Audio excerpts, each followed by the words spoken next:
Each year, Microsoft Research hosts hundreds of influential speakers from around the world, including leading scientists, renowned experts in technology, book authors, and leading academics, and makes videos of these lectures freely available.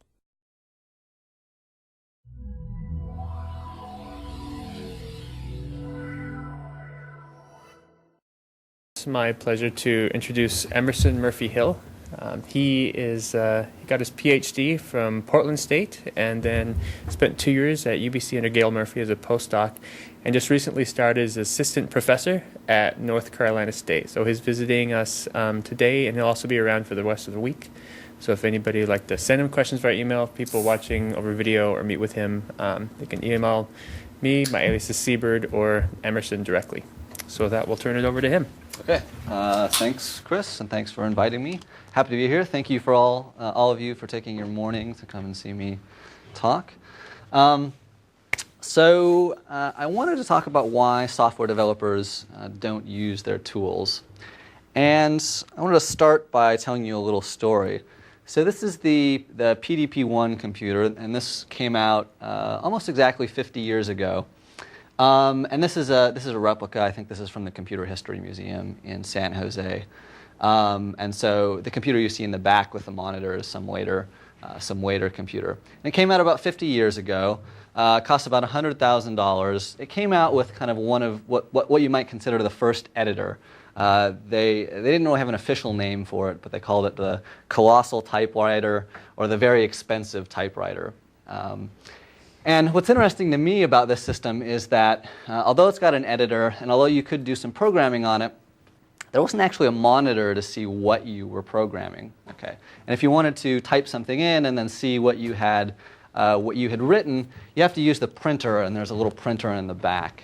All right, so which of course makes debugging your programs a bit of a challenge. So if anybody tells you that real programmers don't use Visual Studio, they use Emacs, you can tell them that real programmers don't use either of those. They don't even use a screen.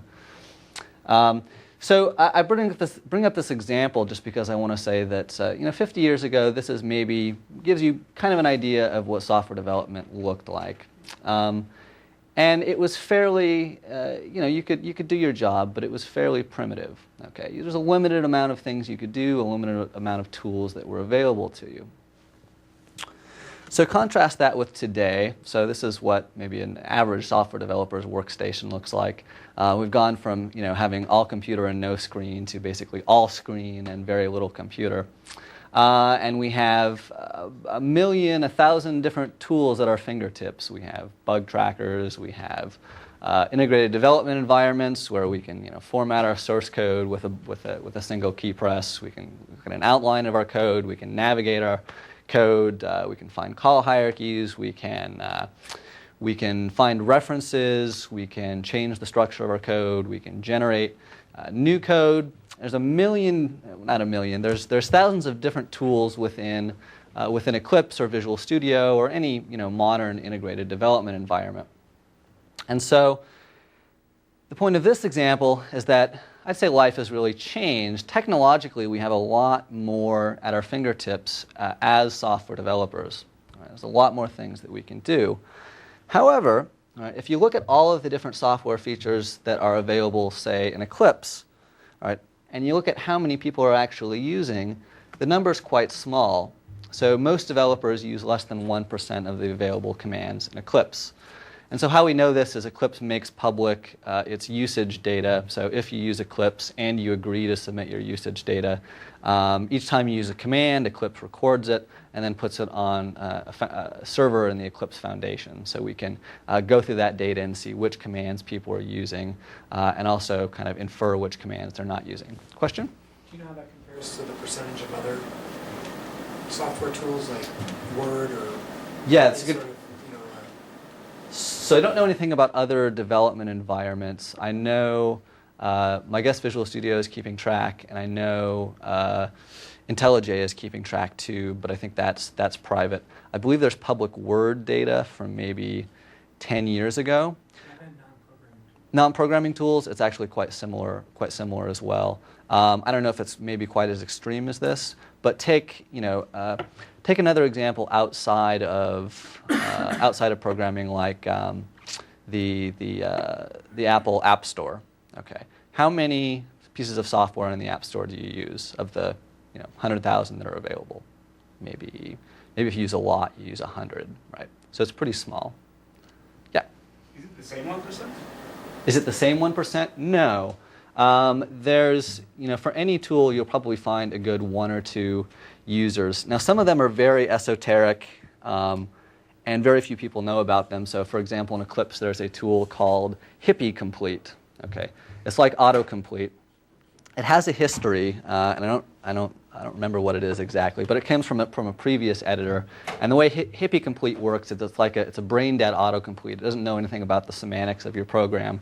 But if you're typing on a token, okay, it looks back at the previous few letters you've typed, all right, and then finds that token in the previous, basically looks at the previous code or the previous text or whatever that you've already written, and then autocompletes from that token above. Okay, so it's kind of a weak version of autocomplete.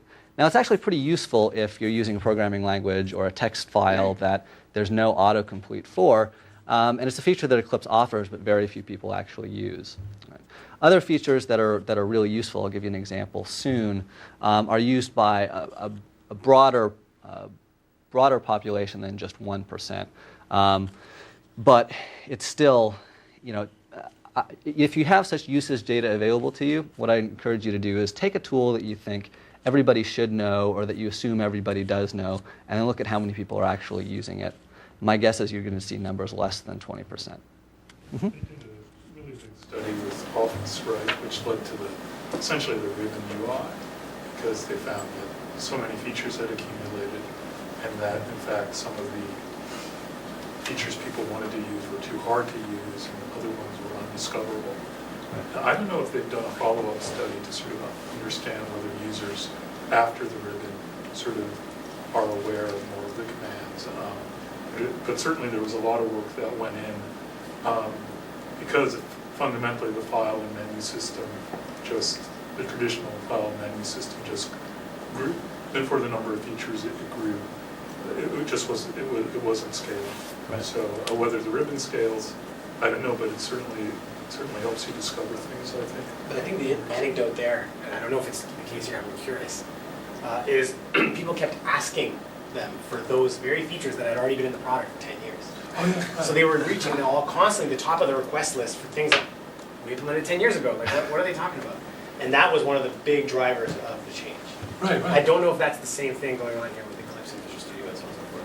But still, Do people want the 99%, but they're not. But if you look at like Visual Studio and Eclipse, they both subscribe to sort of the old style Word user interface. Yeah. I'm just making that Right. correct. Yeah. So They also I have would significant more command. I would actually guess that I think there's actually a fairly fundamental difference between Word and tools like Visual Studio or Eclipse or whatever, and that's with Word, most of the features that you want to use, what you'll find is that people have a problem and they go out and they search for it, and sometimes they can't find it. Okay, so they know that, say, text needs to be, they want their text darker, so they're going to look for something like bold. Maybe they don't know the name of it, but they're looking for something for it.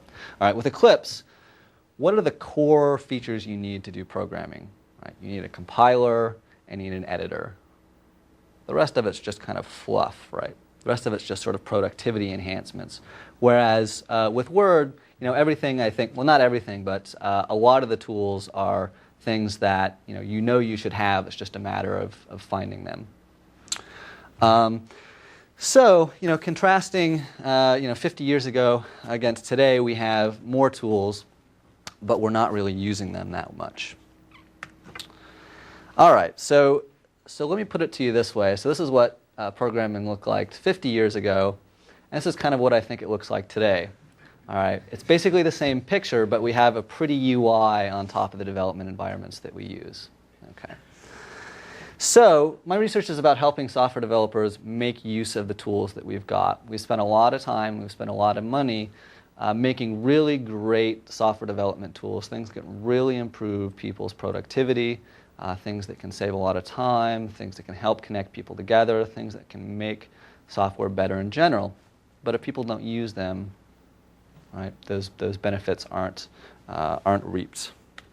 So I want to talk about sort of a slice of the research that I've done and that I'm planning to do And we'll talk about sort of three pretty different areas. And the first one is going to be refactoring, and I'll talk about that a little more in a minute. Just refactoring is restructuring code. Talk about some refactoring tools and some problems with those and why people use them and don't use them.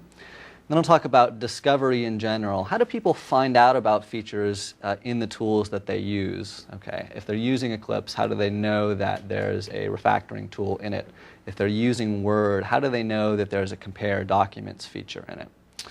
And the last one I want to talk about is aging, which is probably not the kind of aging that we usually talk about, software aging. This is actually human aging. Okay, how does the tools that we use, how does that change over time as we get older? Okay, so let's start with refactoring.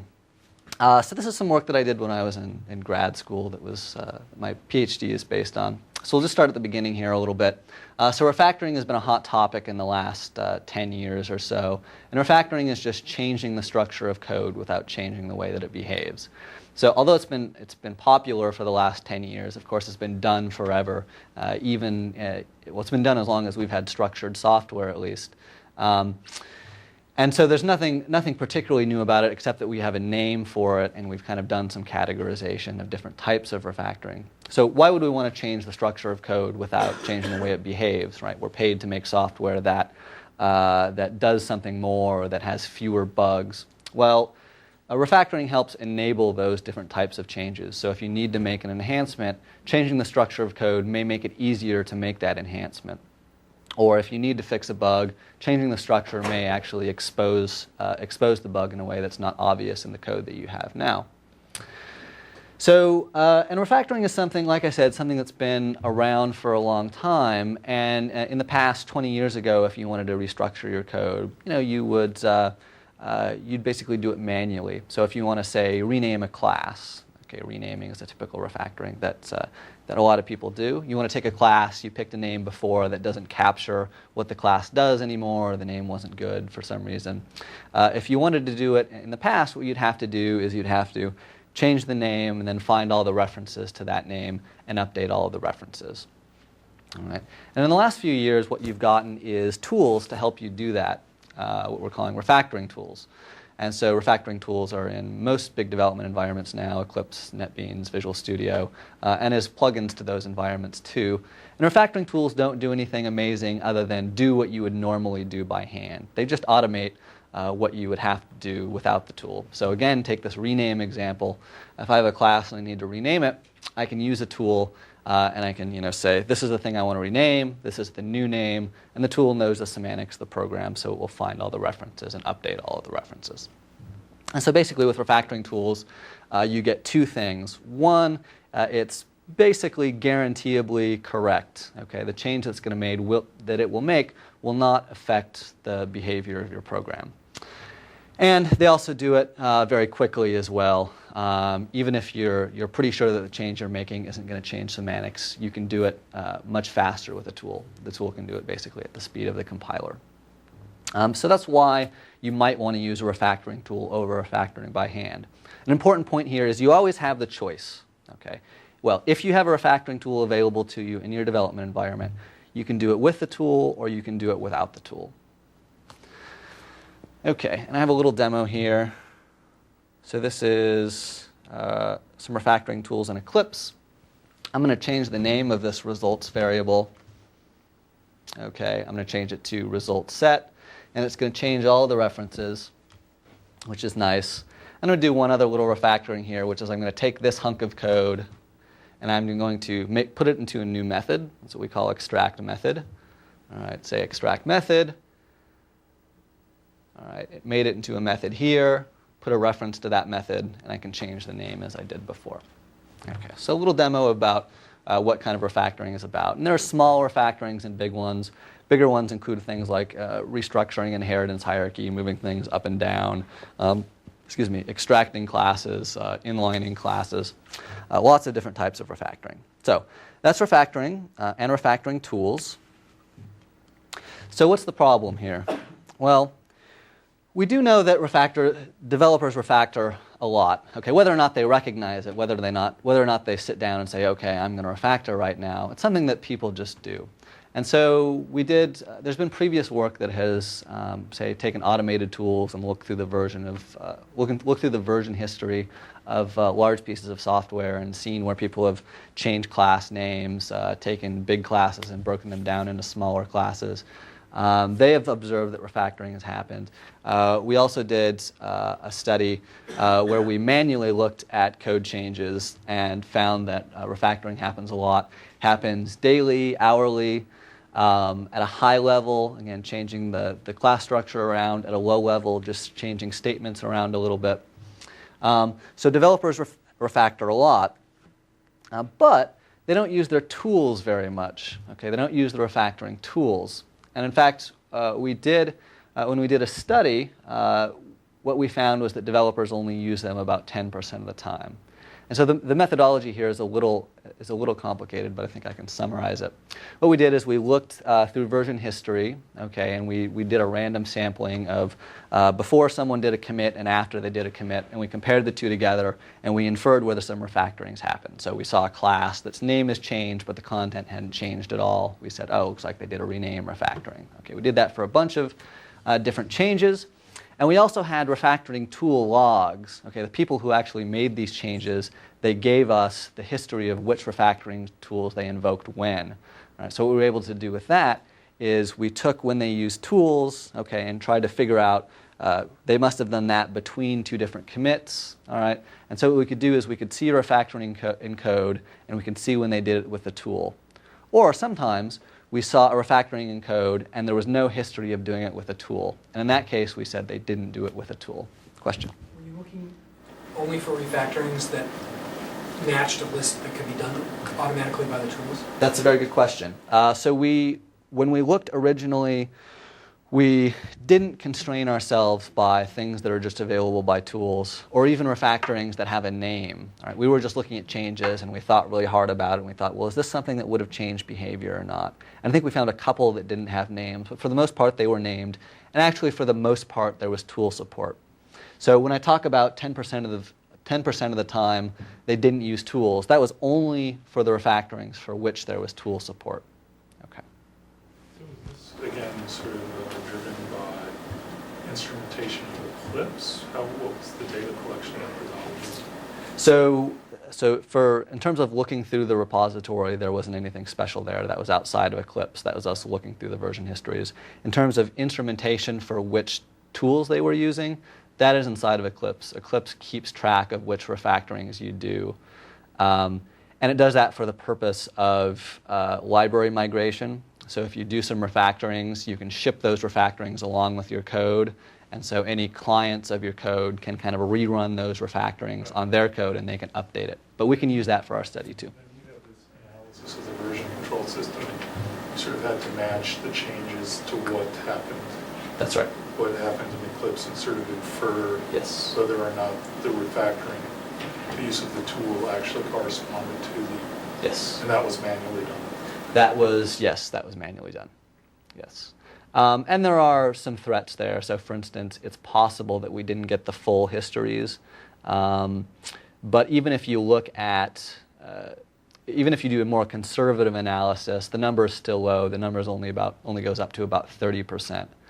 30% of refactorings are done with tools. So when you showed the demo with the typing and things changing Yeah. dramatically, somebody actually had to turn on the refactoring for that special editing to take place? Yes. That's not a default behavior. Right. So when they turn that on, then you know that the refactoring tool is active. That's right. And then for certain other types of refactorings, you actually have to explicitly say, I'm doing this refactoring, like lifting out a method from...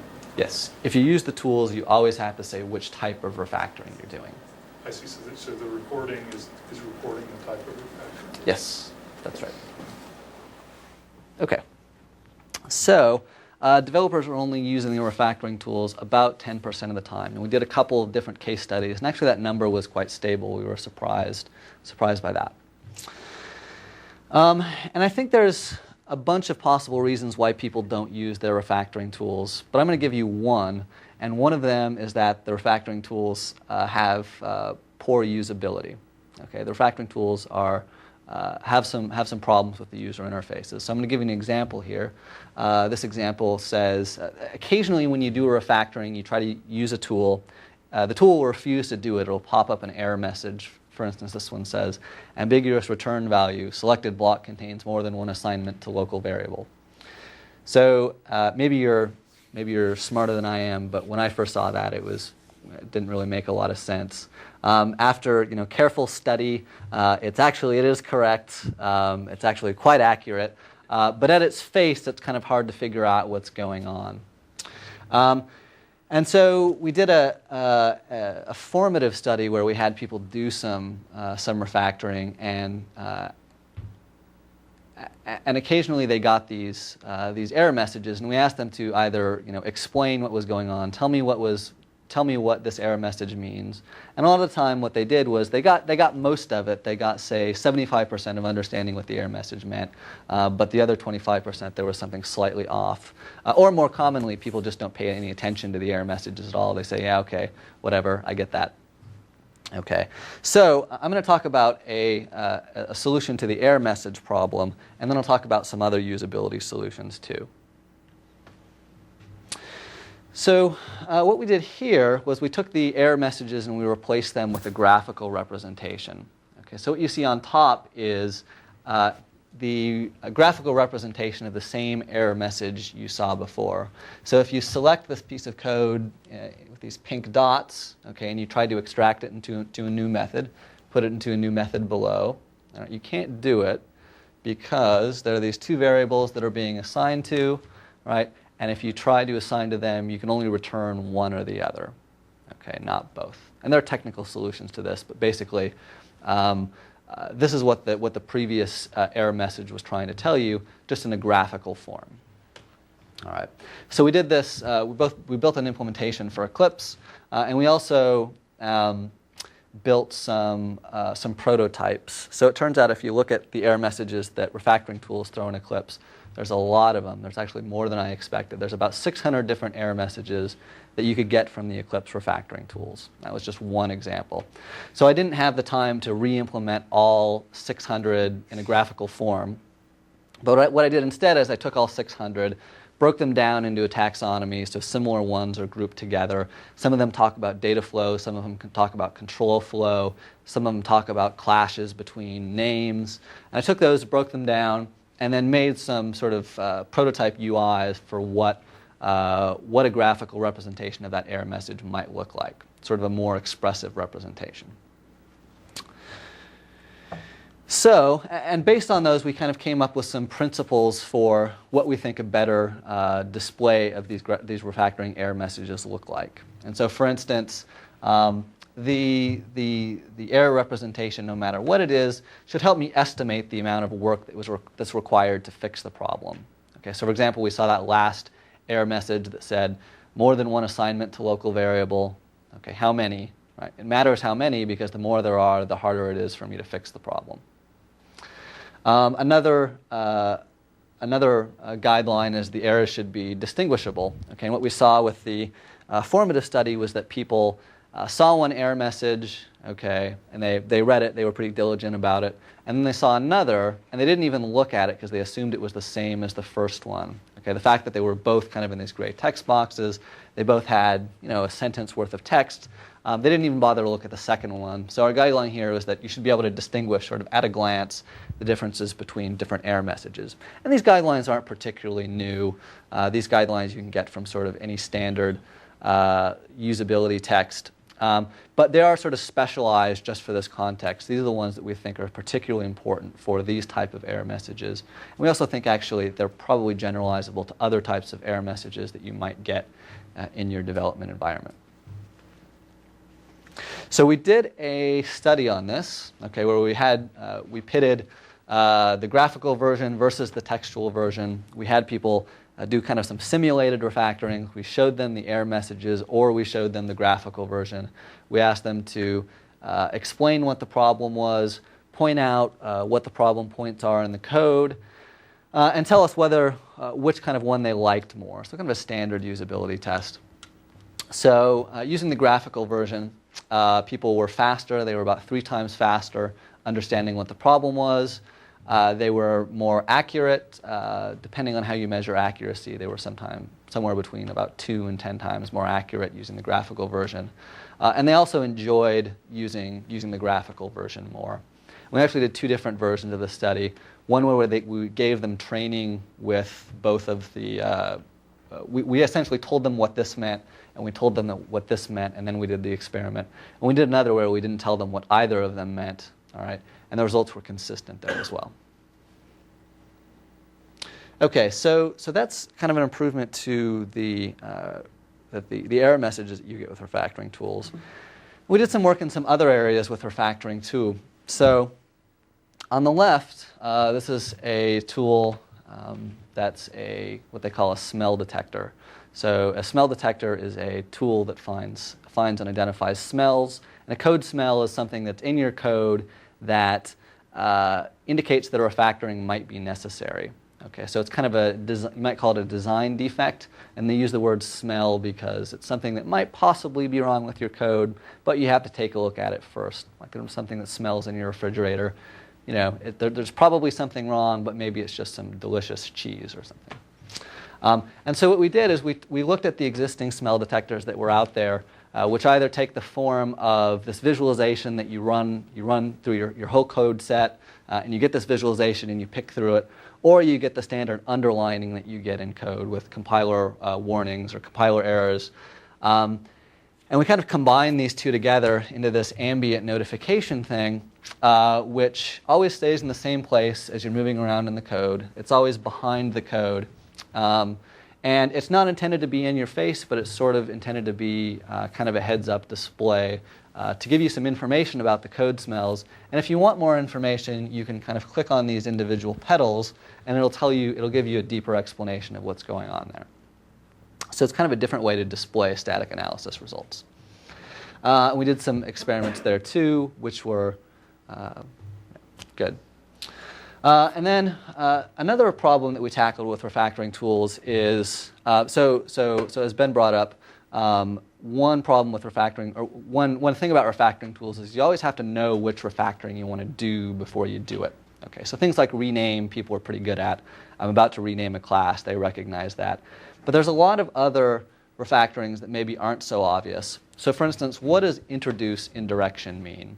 Okay, if you were going to introduce indirection, all right, by hand, would you know to go to a menu item that said introduce indirection?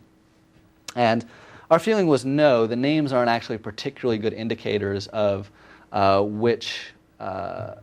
of what the restructuring does.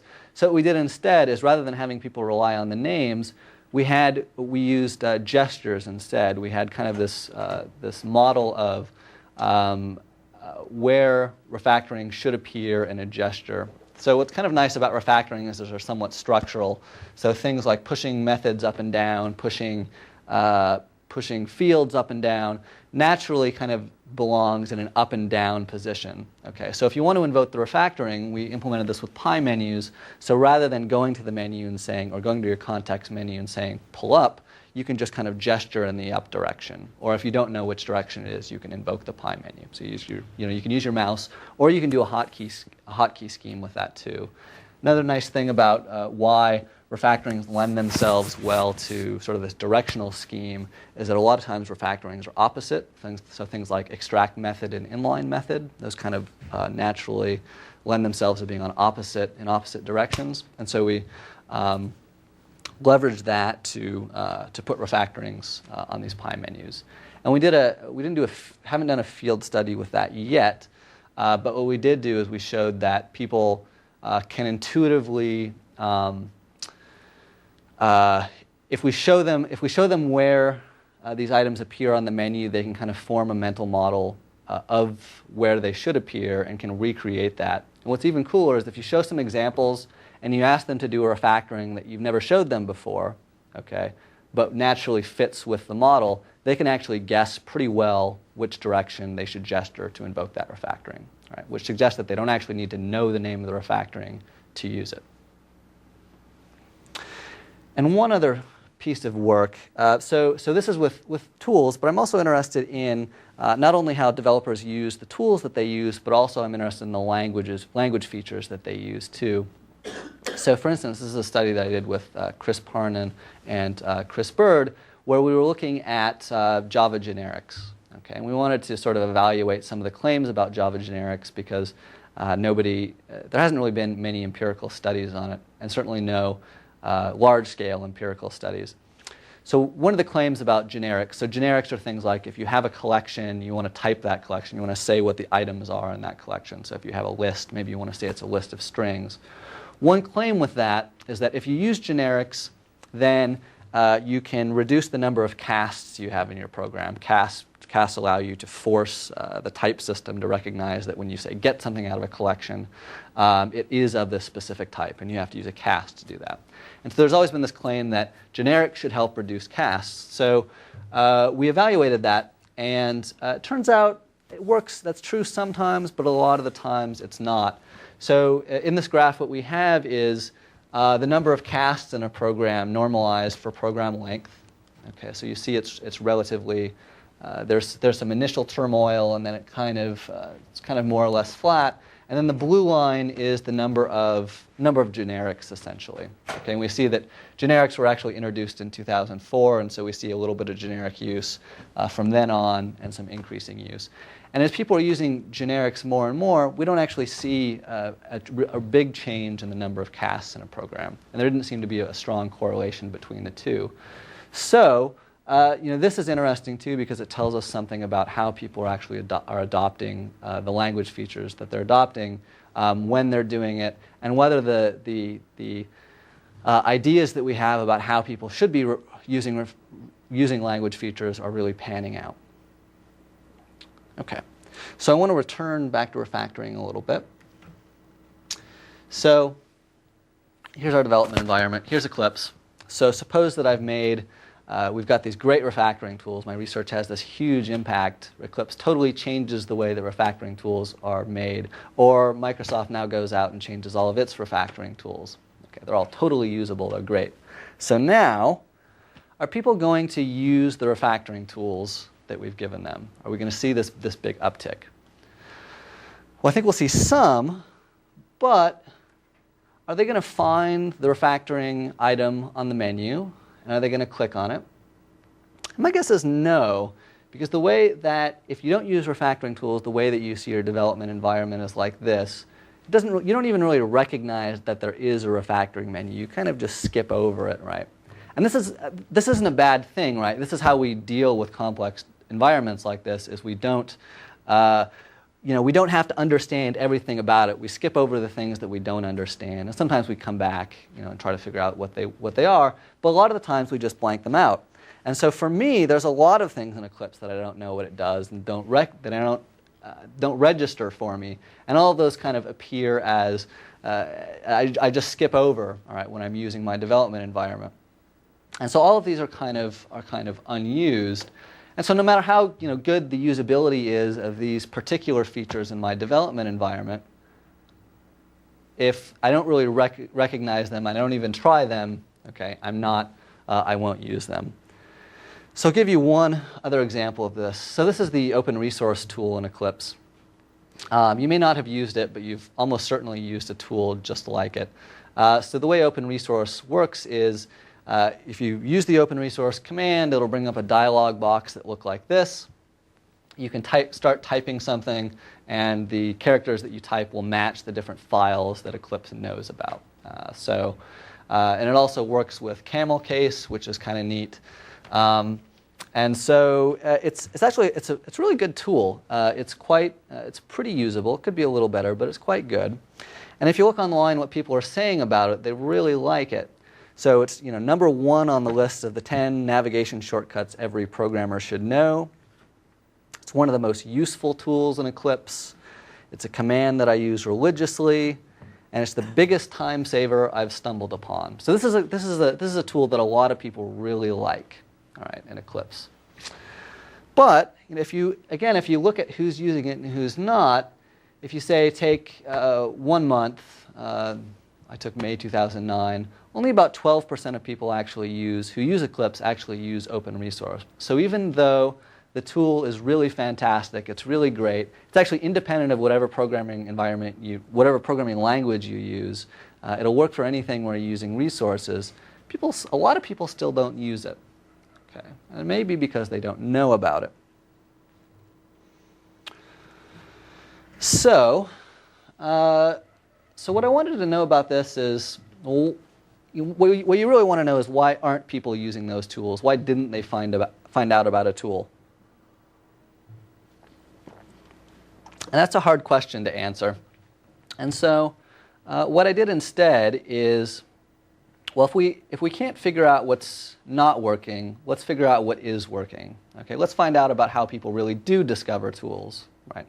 So if you're working in this environment, how might you find out about refactoring tools? So we came up with a list of different possible ways that you might discover a new tool. And we just sort of brainstormed these. This is work with Gail Murphy. So for instance, we said one way you might discover a new tool is through something we'll call peer observation, where you observe someone else using a tool while they're programming that you didn't know about. So say you're doing pair programming, you see someone else use a tool. Okay? Or you just walk into their office and you see them use it. And you say, hey, that was cool. What did you just do? And you learn it that way. Or kind of the opposite thing happens, we'll call it peer recommendation, where someone observes you programming and suggests a new tool. It says, oh, you're doing something slightly efficiently. Actually, there's a tool, inefficiently, there's a tool that actually does that better for you. It'll save you a bunch of steps, it'll save you a bunch of time. There's tool encounter, where you just happen to find a tool by exploring the user interface of your development environment or any other environment like Microsoft Word. A tutorial, you're reading or watching a tutorial, and that mentions a new tool and you discover it that way. There's sort of written descriptions like standard textbook, or we'll lump web pages in there too, so you're reading through one of these publications and it mentions a tool.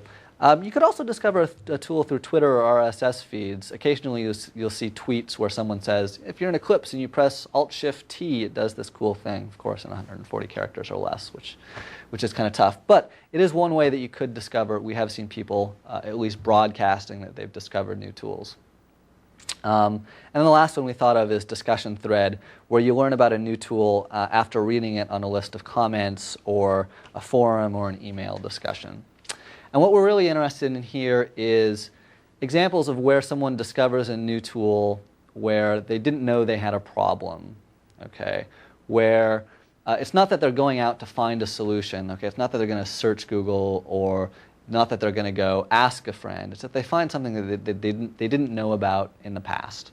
Okay, so we've got these 7 different categories, and what we want to know about them is how often do they happen, okay, and how well do they work. Okay, are they effective? If you learn a tool, if you discover a tool via one of these methods, how likely are you to use it 3 months later or 6 months later? So what we did is, for frequency, all right, we asked people just to tell us some stories. Okay, we did interviews. This was the first study that we've done. We did interviews with developers, and we gave them a list of different tools. We had a bunch of tools from Emacs, a bunch of different tools from Vim, a bunch of tools from Visual Studio, and a bunch of tools from Eclipse. And we said, here's a development environment you might use. Here's a tool.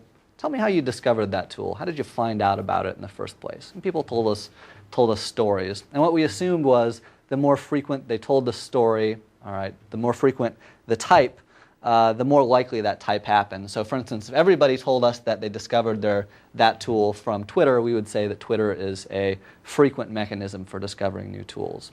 Now that relies on people's memories, which is questionable, and I can answer any questions about that, why we think that was an okay method to use.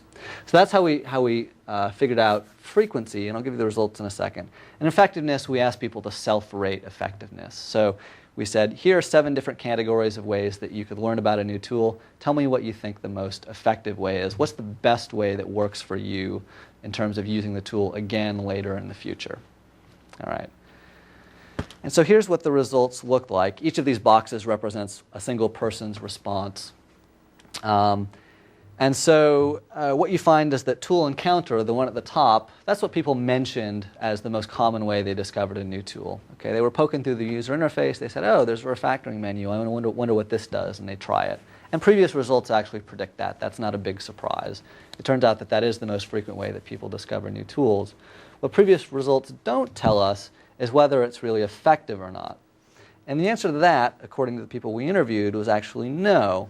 Okay? It's actually not particularly effective, especially compared to learning it from someone else. Okay? So we did the study partially because we were especially interested in these first two, learning socially from someone else. And what we found is learning from someone else actually doesn't happen particularly frequently, but people like doing it a lot. It's quite effective. And so the challenge here is we'll call these two together peer interaction, interacting with a peer. So why is it effective, and why doesn't it happen often? Okay, so we've got some answers to that based on the interviews. So why does it work so well to learn from someone else? Well, it works well because typically the person that you learn from is someone that you work with as part of your normal work. If someone's likely to walk over to you and look over your shoulder, that's probably someone you work with rather than someone random who comes in off the street. So there's a high probability of relevance there. What's also nice about this is the tool is demonstrated on a real problem. It's not like you have to come up with a contrived example of why this tool is great. You get to see it in the context of use, so it's on a real problem. The learner feels like she discovered it herself, which is nice. So when you see someone else do it, it's not necessarily like someone is forcing it upon you. It's more like it's kind of self-discovery, which people reported was important to them. The learner associates the tool with its context of use, which makes it memorable. Okay, so they see the tool used in its context, and what they report is next time they're in their context, they think of using the tool again. All right, so why doesn't it happen frequently? Anybody want to take a guess why learning from someone else wouldn't happen frequently? Programmers don't have a lot of friends. Great. Okay. Nobody mentioned that. Nobody wanted to own up to that. Okay, what do you think they reported as the biggest barrier to learning from someone else? Don't want to show your numbers. Don't want to show your toys? Your tools? Show your ignorance. Okay. Yeah, that'll come in. Wasn't the number one. So the number one thing was, of course, physical isolation. Okay, people not being in the situation where they would naturally, look over someone's shoulder. And that's kind of obvious, right? I mean, lots of people work from home at least part of the time, or in some cases, people work from home a lot. So physical isolation makes this hard, but not impossible. Some people talk to us about doing some remote pair programming with someone else. They weren't using anything fancy like video conferencing, but what they were doing is they had a remote Vim session open and they had a chat session open, and they switched back and forth. And one of them reported it as, I saw some text move around on the screen, and then I had to ask my buddy what was going on with that, and then he explained, oh, if you press this particular combination of keys, you get that effect. All right, so physical isolation makes it hard, but not impossible. Different programming environments definitely makes this hard. If some people on your team are using Emacs and some of them are using Visual Studio, then different programming environments, the two can't learn from each other, say quite as much as they could if they were using the same programming environment. But even if they are using the same programming environment, at some point your team is going to kind of you might call it annealing, right? They all get to the same level of tool proficiency. So once I've learned a lot from you, at some point there's not going to be much more that I can learn, assuming you're not learning new tools outside of that relationship. So acclimation to each other's tool sets is one reason this may not happen very often. Sometimes company policy dictates which tool you should use. This one came up a few times. And so, if the company says you must use Visual Studio and you don't have a choice, even though you see your friend using something else, you don't have a choice to switch, then obviously that's a barrier to learning from someone else. However, even if you're typically the when someone dictates you must use this tool, typically it's a high-level tool. It's something big like Visual Studio or something big like an Eclipse. And even within that, there's lots of new features or new tools that you can learn. Time pressure makes this hard for sure. If you're working under a deadline, people reported, well, I don't have the time to share my knowledge with someone else. So when there's time pressure, sometimes people don't share. And sometimes there's an unwillingness to. This was kind of rare, but some people talked about sometimes people in the organization were not willing to share a tool with someone else, partially because that is kind of what makes developers proficient sometimes. What gives them their skills is the tool sets that they use, right? It's kind of it's kind of like if I told you about my tools, I'd be giving away my secret sauce. So another reason why it doesn't happen very often. So here's the research challenge for me. So what we know, okay, is that peer interaction doesn't happen very often, but it works really well. So if we can make it happen more often, okay, people actually like doing it, they're not forced into a situation where they don't want to do it. If people have the opportunity to learn from others more, all right, they'll probably learn more tools.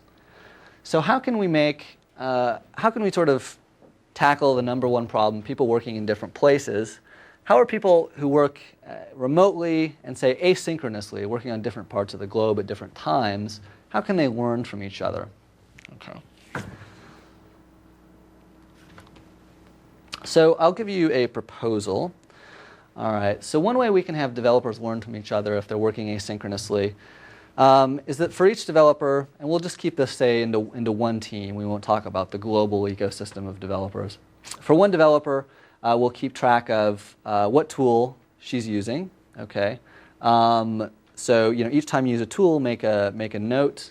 All right, and we've certainly got infrastructure to do that.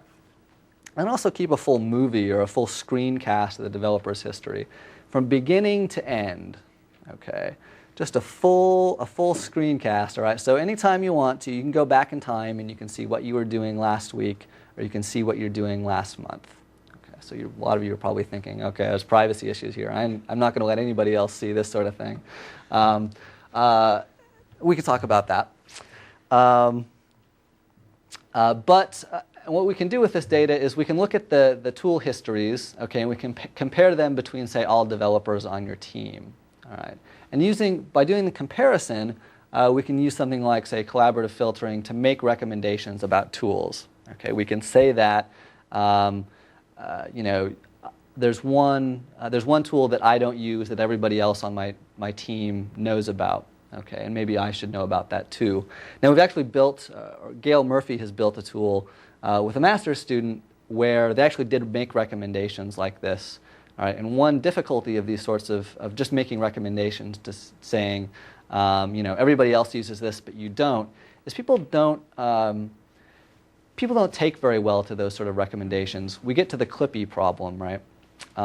People don't like these sorts of recommendations where they're kind of they're sort of out of context. But what we can do is if we take recommendations from individual people and we say, who it is who's making the recommendation, and maybe if we just connect people together, they'll learn from each other.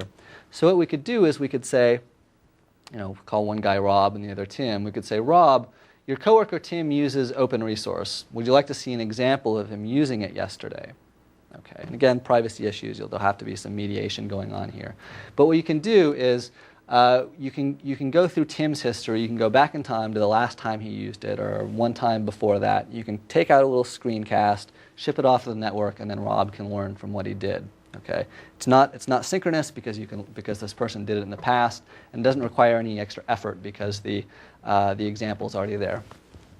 Yeah, I think this is all great. I guess the relevance to what your current task is sort of the question. I mean, yesterday I had an amazing sort of aha with peer interaction.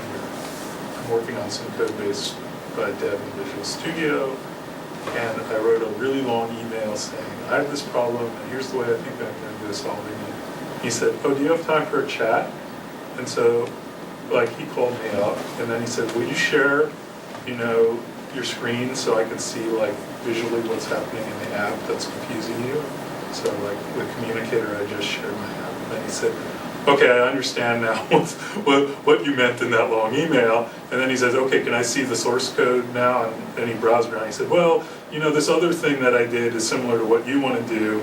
And like in 5 minutes, like we were done, right? So I mean, I think that I like the making peer interaction more frequent. Here was a guy across campus, and just the ability. I mean, like email was like stupid. I should have called him and said, look at what's happening in the app, I don't want this to happen. And then we could have had this like really high bandwidth discussion. Instead, I sat for like 20 minutes typing this email, trying to make it sort of perfect description, formal text. So I think somehow there's, if you can't get face to face, you can talk to the person. If you can't talk to the person, then these sort of things. But I think one should sort of have a priority, right? Of like, first I should really talk to the person, like who's the expert in this code base. And Yeah. if I can't do that, then I need these proxies for the person, right? Like what they did. But it was sort of even before I would start the history, I would like just make it easier within an organization, to just contact people and get their time. This guy actually happened to be very willing to share his time, and suggested, "Wow, share your computer screen with me." And I'm like, "Wow, that's a novel idea." And 5 minutes later, we were done. So I would just encourage you to think wider than just the direct communication. And wow, it really solved my problem quickly. Yeah. I was such a happy camper because Yeah. I could have spent hours drilling down into the code and browsing and thinking and learning the code. And yeah, that might have been worthwhile, but in the end, it gave me a solution which is good enough for what I need to do now. Right. So I guess there's also that balance of sort of, I have a task to get done versus I'm going to browse this data. It may be relevant, it may not be. I may get some learning from it on the way to get through my test. Right. So what I'm hearing is that the timing is definitely important, and this doesn't address it at all. When you interrupt someone, or if you don't interrupt, if you wait for them to go out and get the information they need. Yeah, it's an open question. But I mean, the title is absolutely right on. I think that enabling that, but then the whole business of the privacy and the history, and also like, I can't imagine like if this guy, we recorded what he'd done, like the little tidbit he gave me would have been captured there, or how I would have found it. I'm just not sure. Maybe that's an interesting search problem then. Right. I've got something that I want to do that's like something somebody else did. In this case, it was pretty far. It seems like there are different levels of investment. There's what's being suggested here, which is kind of a completely unauthored, opportunistically captured thing. There's another level of investment, which is authoring something. Like people will put together blog posts about, love this tool, here's why to use it, here's how to use it. There's another level, which is this real-time over-the-shoulder, Right. virtual over-the-shoulder. So what does peer They're all interaction good. really mean?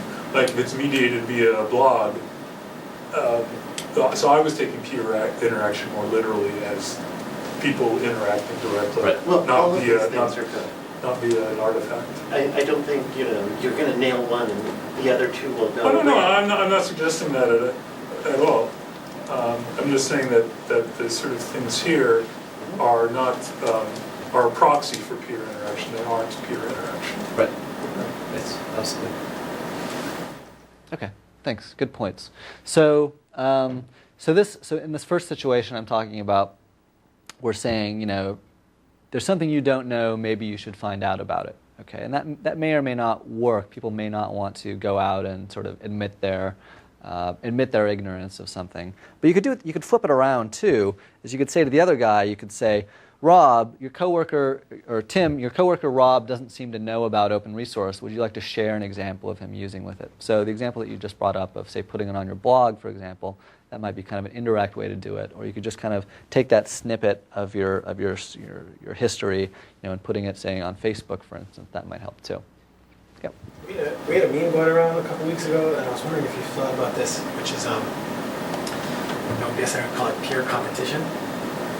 And it was the idea of trying to help people discover capabilities of the development tool through, I guess I would call it achievements. Yeah. Which was just, I think the meme was just about like, here's some achievements, and it would be personally interesting for you to do it as an individual. But I suppose we could explore the same space in the team group or social group or whatever group is the ones I would learn from. Yeah. Use competition as a way to For make sure. I know as much as I Yeah. know. The gaming aspect could definitely be leveraged. It's worked well for things like Stack Overflow, where there's a certain level of, the more points you get, the higher status you are. But yeah, as you said, even within your own team, I think one open question there though is how much do people actually value that? I don't know. So you can take another example like Olo, okay, which rates open source developers against one another.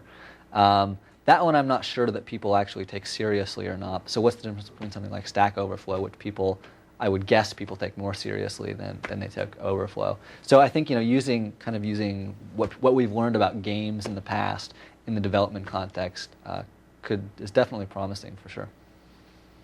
Okay, great. So maybe one solution to making peer interaction more frequent. I want to share one other thing that we noticed by doing these interviews, and that discovery didn't happen uniformly across different groups of people. And one thing we actually noticed that there was an age difference between older developers and younger software developers. So someone from an older teammate in a group said, the junior members tend to be more voracious in their desire to learn new APIs and tools and stay plugged into what's going on with languages and stuff. My time is spent digging into more bugs and more things that I'm responsible for delivering, and I have less time to do independent research. No one's upset when a junior member says they have a better way to do things.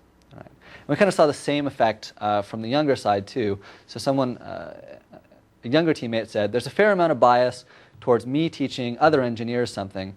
I'm a student and intern in the process of learning as many tools as I can from learning as much as I can from as many tools as I can. Several developers I know, especially those that have 10, 20, 30, 40 years of experience, tend to say that they know the tools that they use, and they don't necessarily have the time, or more commonly the patience, to sit down and fiddle with a new tool. And I don't know about you, but that sort of resonates with my experience too. So what was interesting is that there's sort of this dynamic where the tool knowledge maybe comes in through the younger developers, where they have time to mess around and poke through the user interface and waste their time not actually developing software, but playing with the tools they have and kind of filtering up socially to the older software developers. And I think that's I want to kind of go off into talk a little bit more abstractly about this. I think there's something there. We know a little bit about gender differences between software developers, but we don't actually know much from an aging perspective. And we have reason to suggest that it's important. So, for example, the study that I just talked about, it suggests that technology introduction often starts with younger workers and eventually maybe reaching older adults, assuming that the peer interaction actually happens. But one other interesting thing happened was that older adults reported they were actually both less likely to learn and teach others via peer interaction. And that was somewhat unexpected. Learning less, I could believe that. They're experts, they've been at it for a while. But teaching less was actually a surprise. Okay, they said that it actually happened less often than their younger peers. And if you look at sort of the other literature, there's not much about software development, but there's certainly a lot of research into aging, and certainly aging and technology. If we look at that, we can also get sort of a perspective on aging. So other studies have suggested that there's a belief in practice that technology careers are very intense and focused. So stereotypically we think that it's a young man's game, and between the ages of 10 and 30, you're going to be working 80 hours a week or something, and then after that, what happens, right? You burn out. And so, what if we thought about how could that be? What's going on there? Why are people why are so few people interested in continuing to do software development after these intense careers? Maybe they need to be less intense. And And finally, if we kind of look at other sort of physical and cognitive factors, that tells us some interesting things too. So for instance, as we get older, our ability to filter out irrelevant visual information goes down. So for instance, what you might notice is kind of by analogy, it happens in audio too. If you're at a party and there's a bunch of noises going on, a bunch of other conversations, and you're having a conversation with one person, typically you can filter out the other information. You can filter out the other conversations, and you can focus on your on the one person. And the same happens visually. Okay, typically you have your one task, and you can filter out other parts of the whatever task you're working on. If you're adding numbers and there's dollar signs, you can filter out those dollar signs because they're not relevant to your task.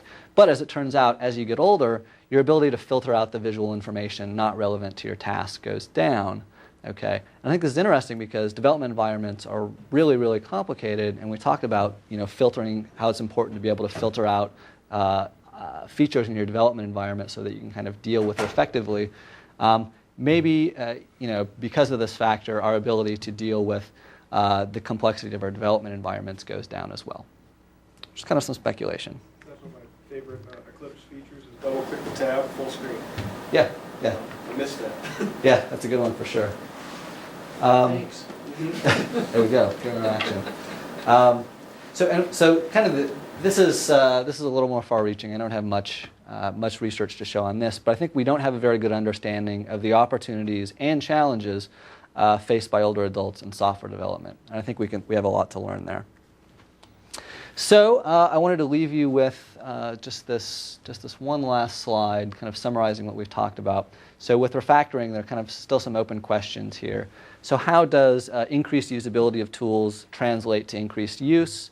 Kind of in general, how can we communicate effectively with our development environment? Our environment has a lot of things to tell us. It's got lots of information that it would like us to be aware of, static analysis information, compiler information. How can we effectively communicate with it? In terms of discovery, what personal practices, ignoring the technology solutions, what personal practices can developers follow to stay aware of new tools? Is it about spending a lot of time on Lifehacker looking for interesting pieces of software? Is it about spending more time pair programming, spending an hour a week doing it and rotating between programmers? Don't know. And how can physically, as we talked about, how can physically distributed developers discover tools from one another? And in terms of aging, how can we lengthen the effective working career of the software developer? And is that even something that we want to do? And what challenges and opportunities do older adults face in software development? Okay, so this is I'll be around for the rest of the week, like I said. And so if you'd like to meet with me, I would be happy to talk with you. If you've got some great examples, I'd like to hear them. I'd like to hear about your experience. So, thank you.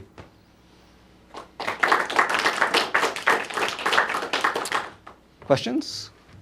Has this research been written up in a white paper of some sort, or The aging part? just the whole presentation in general? Because I see you had several references to different studies. Yeah, there isn't a single unifying paper. This presentation is probably it, but you can look for my NSF Career Award, which will probably be quite similar. Other questions? Points of contention? I don't agree with this. Yeah. So I know you didn't do too much research into aging, but did you get any sense for whether, if at all, there was transition between younger and older developers? Like, are technologies adopted because younger developers are sharing, or because just a generational shift? That's a good question. So I think I don't have. So your point is that there are sort of two different factors that might be going on. One, in terms of learning new features. One of them is that maybe people are using the same tools just because that's what they started with, right? And they're continuing to use them. And the other one is maybe they transition to new tools because they find out about them through some mechanism. And I don't know. I actually can't say much about whether one happens more than the other, which factor is more important.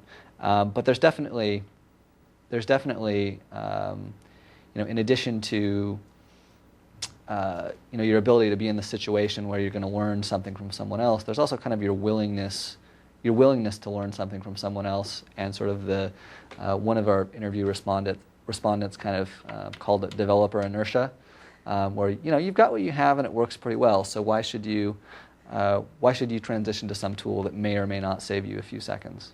So it's a good question. I don't know. Other questions or comments?